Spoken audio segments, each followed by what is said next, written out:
All right, let's get right into it. We are about to unpack one of the most incredible, world-altering events in all of human history, the Columbian Exchange. This is the story of how a single moment of contact set off a chain reaction that literally remade our planet. And that's really the big question here, isn't it? How does that even happen?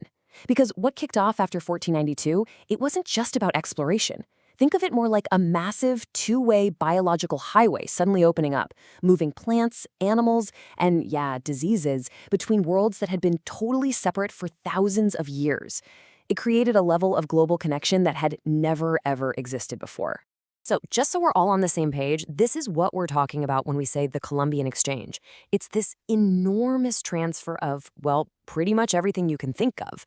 And this is super important to remember. This was not some kind of equal, happy trade. It triggered massive disruptions and created legacies that we are absolutely still grappling with today. So how did this whole global reshuffle even begin? Well, the crazy thing is, it wasn't planned at all. It started with a very specific goal that went, let's just say, spectacularly wrong. The main driver here was money. Back in the 1400s, Europe was completely obsessed with finding a direct sea route to Asia for spices. Things like pepper were worth their weight in gold. So Columbus, sailing for Spain, he had this big idea. Hey, why don't we just sail west to get east? Well, he didn't find a shortcut. Instead, he just bumped right into the Americas, continents that Europeans had no idea even existed. That single, unexpected moment, that was the spark that lit the fuse for everything that was about to follow. And that brings us to the most immediate and by far the most devastating consequence of that first contact, the catastrophic spread of disease. To understand what happened next, you have to get this one crucial concept. You see, for centuries, people in Africa, Europe, and Asia had been mixing, trading, migrating, fighting. And over all those generations, they built up immunities to a whole bunch of diseases. But the Americas? They were biologically isolated. The indigenous peoples there were what scientists call immunologically naive. They had absolutely zero built-in defense against the germs the Europeans were about to unleash.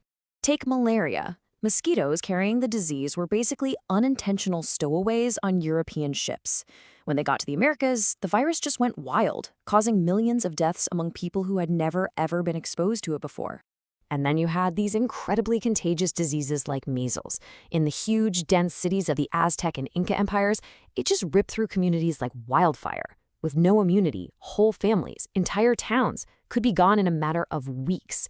We're talking millions more dead. The sheer scale is just, it's hard to even wrap your head around. But the big one, the real monster of them all, was smallpox. It hit the mainland around 1518 and spread with terrifying speed. The result wasn't just a tragedy, it was a demographic collapse on a scale we've rarely seen. In some parts of the Americas, this one disease killed up to 90% of the entire population. 90%. And this quote, it really gets to the heart of it. This wasn't just a number in a history book. It was an apocalypse, an unimaginable loss that shattered societies from the inside out. The name historians use for it, the Great Dying, is really an attempt to capture that profound, world-ending experience. Okay, so while this biological exchange was absolutely devastating on one side, another part of it completely changed what the entire world ate. It sparked a global food revolution. So coming to the Americas, Europeans brought their staples, their comfort foods, wheat for bread, grapes for wine, olives for oil. They also brought animals like cows and pigs. But the real game changer they introduced was sugarcane. It grew like a weed in the Caribbean climate and would soon create an absolutely ravenous demand back home.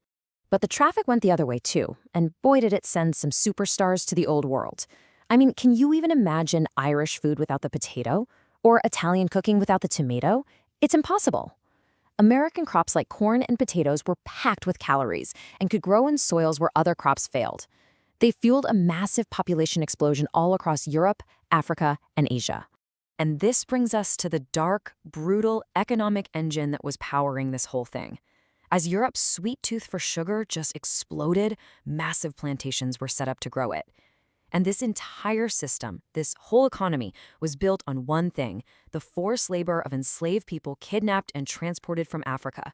The connection between the sugar you ate in Europe and the transatlantic slave trade was direct, and it was horrifying. All right, so it wasn't just plants and germs on the move. The introduction of European domesticated animals would fundamentally, and I mean fundamentally, remake the ecosystems of the Americas. Now, this was a real double-edged sword. On the one hand, for European settlers, animals like cattle and sheep became the foundation for huge new ranching economies. But on the other hand, for the environment, it was often a disaster. These animals multiplied like crazy. They overgrazed the land, trampled native plants, and destroyed the sustainable farming methods that indigenous peoples had perfected over centuries. So yeah, most of these animals were either food or they were an environmental problem. But there was one animal that was something else entirely. It was a true revolutionary. And that, of course, was the horse. For indigenous groups on the Great Plains, the horse was a complete game changer. Suddenly, they could hunt the massive buffalo herds with incredible speed and efficiency. It totally transformed warfare.